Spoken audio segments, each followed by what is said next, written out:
Hey there, I hope you're well. This video I want to talk to you about a DevOps career. Is it worth it?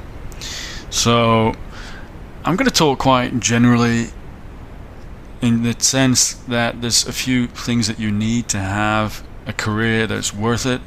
So I'm going to assess against those criteria. There's three big ones, but I'm also going to be going into this question. I think a lot of you listening to this, and you may not be, but still worth listening, but a lot of you will be qualified software engineers or even current developers, and you may be asking this question: is it worth doing a DevOps career, whether I have already experience as a developer or not?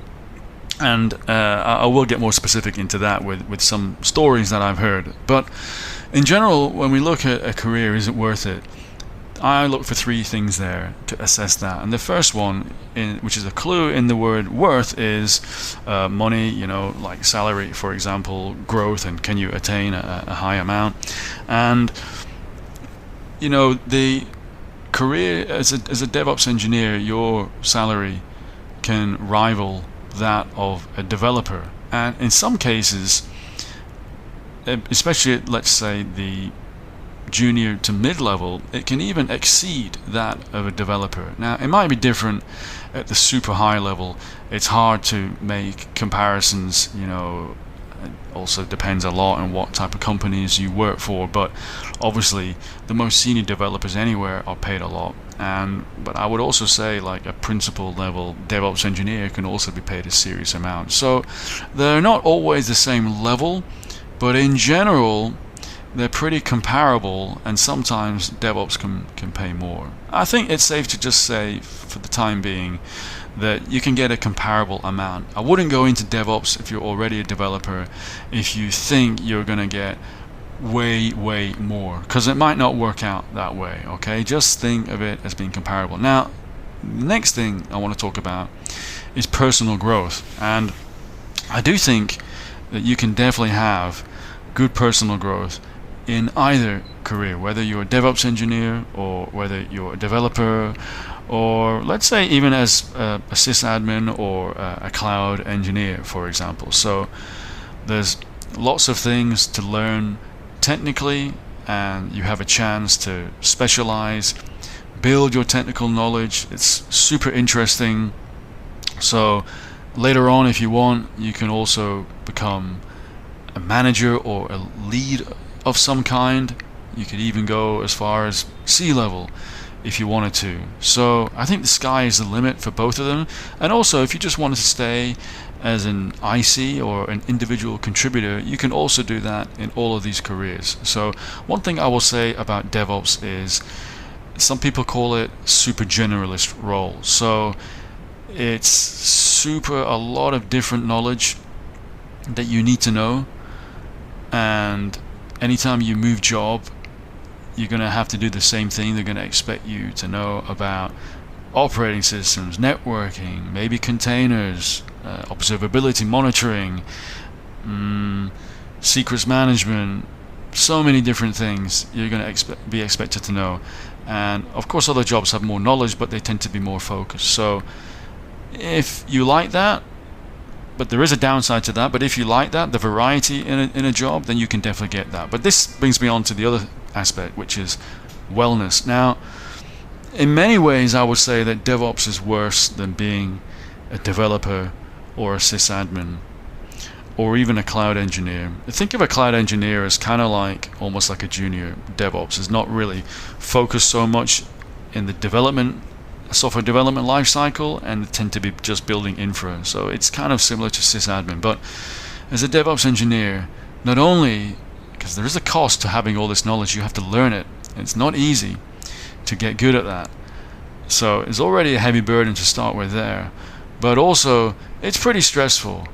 So DevOps department is often seen as the department to blame. I know most good companies should have a no-blame culture, but if no one else can solve a problem, it's going to be thrown over the fence quite often to the DevOps department. Even companies who say they don't do that, I'm afraid that they do. And it's often left to the DevOps department to prove the root cause, whether or not it's them, etc. So you are the center of attention. It is a super stressful position. You're often on call, even though a well-organized company, really the first line of on-call should be the developers who are dedicated to a particular service. So let's say that there's a company that has, I don't know, some kind of like an Amazon style shopping cart service or something like that. If there's an alert in the middle of the night and it gets automatically escalated, it should go to the developers looking after that service. It should not go to the infrastructure team. But in reality, quite often, if nobody knows why something happened, it'll end up with a DevOps team. And I've actually interviewed with companies recently that had one DevOps engineer, and I said to him, what happens if you're on vacation and there's an alert? Do they call you? And he said, yeah. So immediately I didn't want to do that role. And actually that's a concern of mine for any company that has a very small team, so like a startup to a very small scale up. If they only have 2 engineers, then I need to check for red flags. Are they over-relying? I interviewed with another company that had 2 engineers, and I said, look, what happens if there's an alert and someone is sick? And let's say another person had planned vacation. What do you do then? You cancel the vacation? And they said in their case, oh, actually, we rarely get alerts, and we don't just throw them to DevOps engineers. They're much more mature. So I thought that was great to hear. And that's just an example. But actually, most of the time, in most companies, the DevOps engineers will almost certainly be on call. You have to ask yourself, do you even want to be on call? A lot of people don't want to be on call, let's say half the time or whatever. And if, I'm going to swear here by the way, if the company, their infrastructure has a lot of technical debt, let's say for example, or some other major problems, a lot of alerts, way more, basically if it looks like a shit show, then imagine being on call there. You're just going to get, your health is going to suffer. So in terms of wellness, DevOps is definitely on average worse than being a developer. And I would say if you're a cloud engineer, you may well not be on call. Quite often you're not on call, so there's definitely lower stress there. You may just be deploying infra, and same with a sysadmin. So DevOps is what I would call a high stress career. Now I want to give you an example of, I've seen many times anecdotes from developers, and what happens is they're either struggling to get a job straight out of college, so they expand their search to DevOps, and you know what, they actually have an interest in infra as well, and in learning how to do better deployments and that kind of stuff, and they're interested in DevOps because there's such a breadth of knowledge, lots of different things. It's super interesting for them. It's like being interested in a car, and not only the engine but the entire thing.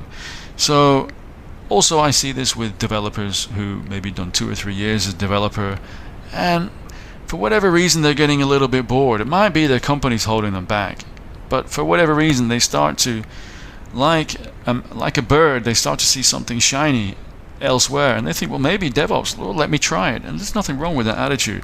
And I read so many stories of developers.